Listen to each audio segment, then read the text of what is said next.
তো আমি প্রথমেই বললাম স্নায়ুতন্ত্র দুই প্রকার কোষ নিয়ে গঠিত, একটি হলো স্নায়ু কোষ যেটিকে বলা হয় নিউরন,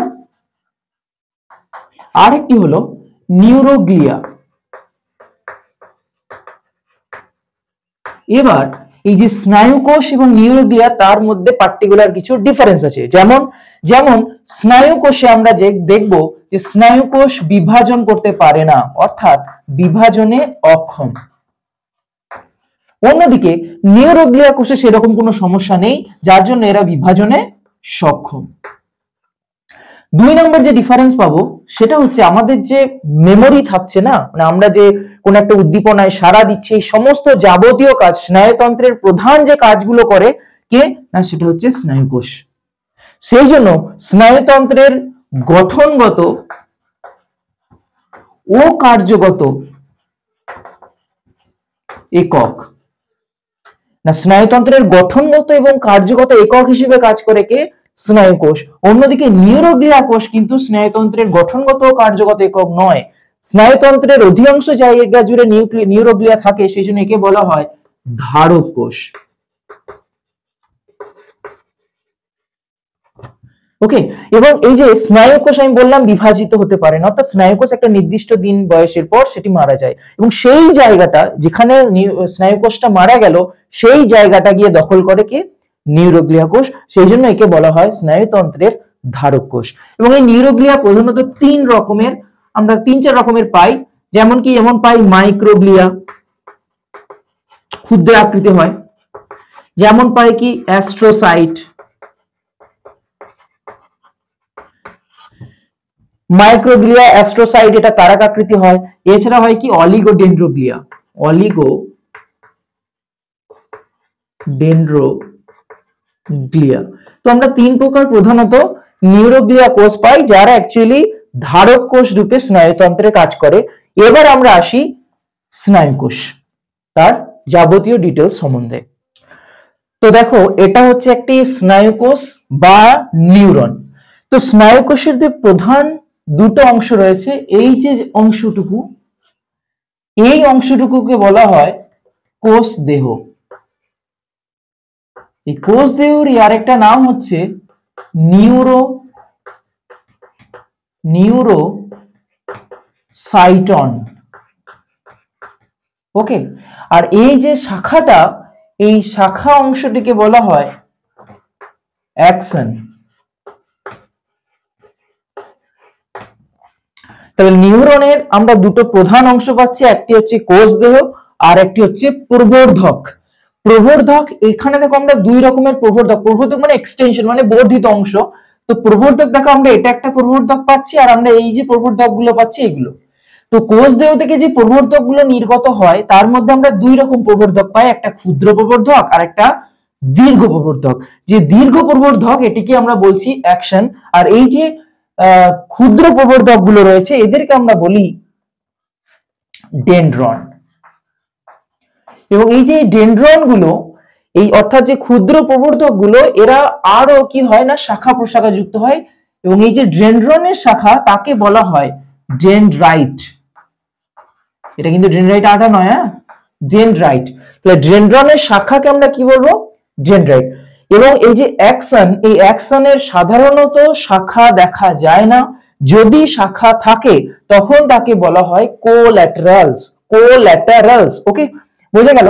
এবার এই যে কোষ দেহটাতে আমরা কি কি পাবো, কোষ দেহে আমরা নিউরনের যে কোষ দেহ, সেখানে আমরা নিউক্লিয়াস পাই, উন্নত নিউক্লিয়াস পাই, এবং সেখানে আমরা বিভিন্ন রকমের কোষীয় অঙ্গাণু পাই, যেমন মাইটোকন্ড্রিয়া পাই, যেমন ধরো নিজেল দানা পাই। এবং এই নিজেল দানা, এটা ধরো আমি পয়েন্ট করছি, নিজেল দানা বা নিজল দানা, এটি অ্যাকচুয়ালি পরিবর্তিত রাইবোজোম।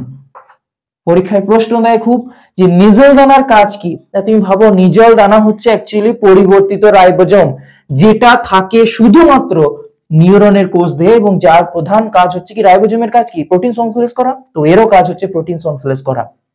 এবং এই যে নিউরনের কোষ দেহের যে সাইটোপ্লাজম, তাকে বলা হয় নিউরোপ্লাজম। কি বলে, নিউরোপ্লাজম। নিউরোপ্লাজম কি না, নিউরোপ্লাজম হলো আমাদের স্নায়ুকোষ বা নিউরনের যে সাইটোপ্লাজম সেই অংশটা কি বলা হয় নিউরোপ্লাজম। এবং এখানে আমরা পাই নিজেল দানা পাই, এখানে আমরা পাই মাইটোকন্ড্রিয়া পাই, এখানে আমরা সেন্ট্রোজোম পাই। তবে খেয়াল রাখতে হবে স্নায়ু কোষের ক্ষেত্রে, অর্থাৎ আমরা সেন্ট্রোজোম প্রতিটা প্রাণী কোষে পাবো, স্নায়ু কোষের ক্ষেত্রে সেন্ট্রোজোম হচ্ছে অনুন্নত। এবং এই স্নায়ু কোষের ক্ষেত্রে সেন্ট্রোজোম অনুন্নত হওয়ার জন্যই সেন্ট্রোজোম বিভাজিত হতে পারে না। কারণ আমরা জানি বা পরে দেখবো যারা জানো না, যে সেন্ট্রোজোম হচ্ছে কোষ বিভাজনের সময় বেমতন্তু গঠন করে। এবার সেন্ট্রোজোম অনুন্নত হওয়ায় বেমতন্তু গঠিত হয় না, যার জন্য একটা কোষ বিভাজিত হতে পারে না। কারা? স্নায়ু কোষ। বিভাজনে অক্ষম প্রাণী কোষ হচ্ছে স্নায়ু কোষ এবং পেশি কোষ। ক্লিয়ার?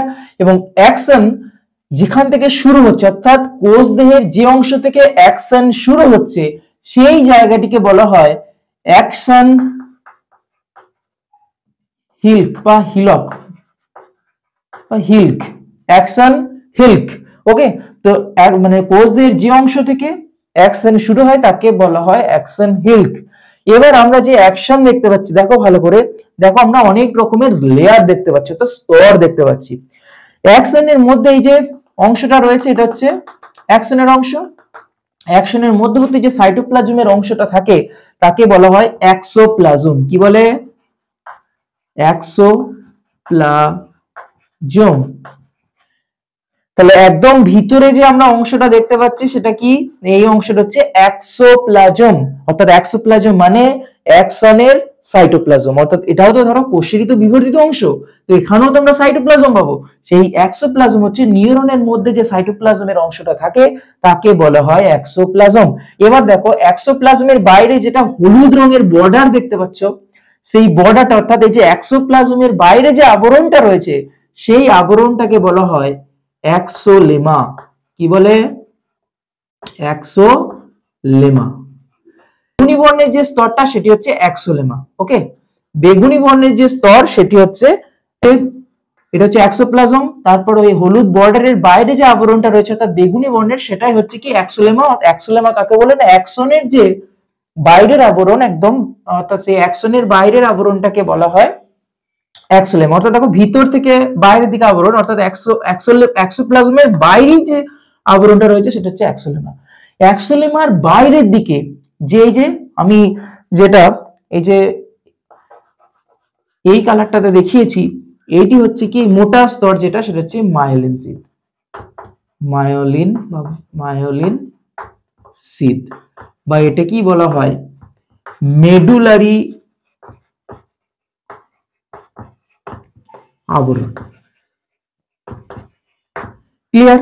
তাহলে এক্সোপ্লাজমের বাইরে অবস্থান করেছে এক্সোলেমা, এক্সোলেমার বাইরে রয়েছে মায়োলিন সিদ বা মেডুলারি আবরণ, এবং একদম তার বাইরের দিকে এই যে নীল বর্ণের যে আমি স্তরটা দেখিয়েছি এটি হচ্ছে নিউরোলেমা। অর্থাৎ আমরা অ্যাকশনের তিনটে স্তর পাচ্ছি, এক্সোলেমা, মায়োলিন সিদ বা মেডুলারি আবরণ এবং নিউরোলেমা। এবং বাইরে থেকে ভিতরের দিকে এবং ভিতর থেকে বাইরের দিকে স্তর পরীক্ষাতে খুব দেয়, সেটা হচ্ছে অ্যাকশনের বাইরে থেকে ভিতর দিকে স্তরগুলি কি কি। তাহলে দেখো অ্যাকশনের একদম বাইরের স্তর হচ্ছে নিউরোলেমা, তার ভিতরে মেডুলারি আবরণ, তার ভিতরে এক্সোলেমা। এবং ভিতর থেকে বাইরের দিকে হলে উল্টো হবে, একদম ভিতরে হচ্ছে এক্সোলেমা, তার বাইরে মায়োলিন সিদ, একদম বাইরে যে আবরণ সেটা হচ্ছে নিউরোলেমা।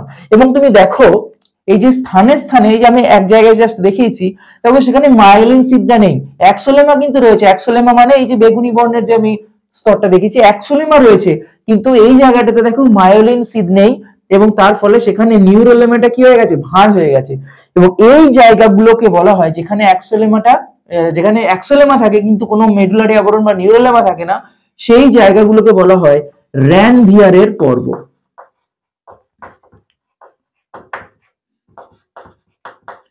কি বলে? র্যানভিয়ারের পর্ব। এবার এদের কাজ থেকে প্রশ্ন দেয়। মায়োলিন সিদের কাজ সবথেকে ইম্পর্টেন্ট। মায়োলিন সিদের কাজ হচ্ছে দ্রুত স্নায়ু স্পন্দন পরিবহন করা। ক্লিয়ার? এবং এই যে দেখো আমি এখানে হলুদ বর্ণ দিয়ে দেখিয়েছি, এই যে মায়োলিন সিদ এবং নিউরোলেমা, মায়োলিন সিদ এটা, নিউরোলেমা একদম ভিতর বাইরেরটা, এই মাইলিন শিথ এবং নিউরোলেমার মধ্যখানে এক ধরনের কোষ থাকে, দেখতে পেয়েছো? এই যে কোষগুলো আছে এদেরকে বলা হয় সোয়ান কোষ। কি কোষ? সোয়ান কোষ। তাহলে আমরা সোয়ান কোষ কোথায় পাই? না, সোয়ান কোষ পাচ্ছি আমরা নিউরনের অর্থাৎ স্নায়ু কোষের অ্যাকশনে। কোথায় থাকে? মেডুলারি আবরণ এবং অ্যাক্সোলেমা, মেডুলারি আবরণ এবং নিউরোলেমার মধ্যবর্তী স্তরে। আমার ক্লিয়ার? তাহলে এটা হচ্ছে পুরো অ্যাকশনের কাজ এবং এটা হচ্ছে পুরো অ্যাকশনের গঠন। এবং একদম দেখো শেষ প্রান্তে এখানে দেখো অ্যাকশনটা তিনটে অংশে ভাগ হয়ে গেছে এবং এইগুলোকে বলা হয় প্রান্ত বুরুষ এবং যারই আর একটা নাম হচ্ছে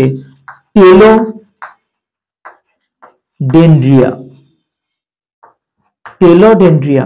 তাহলে প্রান্ত বুরুষ হচ্ছে কি না, একদম অ্যাকশনের শেষ প্রান্ত যেখানে কি হয়ে গেছে তিনটে অংশে শাখা যুক্ত হয়েছে এবং একদম এই যে প্রান্ত বুরুষ বা টেলোডেন্ড্রিয়ার একদম শেষে আমরা দেখবো যে এরকম স্ফীত থলির মতো অংশ থাকে যেখানে, যেটাকে বলা হয় অ্যাকচুয়ালি সাইন্যাপটিক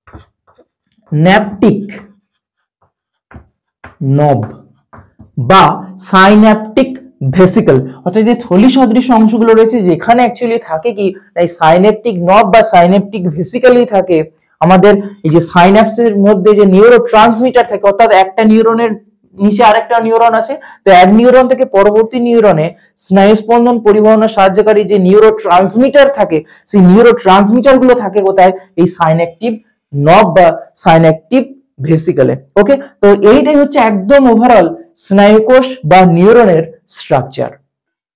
তাহলে আমরা নিউরনের ক্ষেত্রে প্রধান যে জিনিসটা আমাদের মনে রাখতে হবে সেটা হচ্ছে নিজেল দানা আমরা শুধুমাত্র স্নায়ুকোষের যে কোষ দেহ বা নিউরোসাইটন সেখানে পাবো, আমরা কিন্তু অ্যাকশনে কোনো নিজেল দানা পাবো না।